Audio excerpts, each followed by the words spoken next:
ತನ್ನ ಮಾತೃಭಾಷೆ ಮಾಡಿಕೊಂಡು ಕನ್ನಡದಲ್ಲಿ ಸಾಧನೆ ಮಾಡಿದ್ರು ಅನ್ನೋದು ನಾವು ಮರೀಲಿಕ್ಕೆ ಆಗೋದಿಲ್ಲ. ಕಂಗಾಳದ ಹುಟ್ಟು ಹೆಂಗೂ ಇರ್ಬೋದು, ಅದ್ರ ಮುಂದೆ ಏನಾಯಿತು ಅನ್ನೋದು ನಮ್ಗೆ ಗಮನಕ್ಕೆ ತೊಗೋಬೇಕಾಗ್ತದೆ. ಅಂಥಲ್ಲಿ ಕೆಲವೊಂದು ಅಲ್ಲಿ ಇಲ್ಲಿ ತಪ್ಪುಗಳಾಗೋ ಸಹಜದ.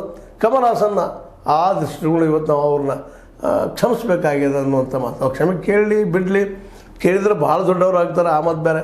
ಆದರೆ ಅವರು ಹೇಳೋ ಧ್ವನಿಯಲ್ಲೇ ಕ್ಷಮಿಸ್ರಪ್ಪ ಅನ್ನುವಂಥ ಧ್ವನಿನೂ ಒಳ್ಳೆಯದ. ನಾವು ಹುಡುಕ್ಬೇಕಷ್ಟೆ, ಸಂಯಮದಿಂದ ನುಡಿದ್ರೆ ಗೊತ್ತಾಗ್ತದೆ.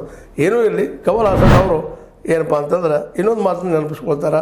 ಏನಂದ್ರೆ ಕರ್ನಾಟಕ ಮೂಲದ ಮುಖ್ಯಮಂತ್ರಿಯಿಂದ ಅಂದರೆ ಜಯಲಲಿತಾ ಅವರಿದ್ದಾಗ ನನಗೆ ತೊಂದರೆಯಾಗಿದ್ದಾಗ ಕನ್ನಡಿಗರೇ ನನ್ನ ಬೆಂಬಲಕ್ಕೆ ನಿಂತಿದ್ದರು.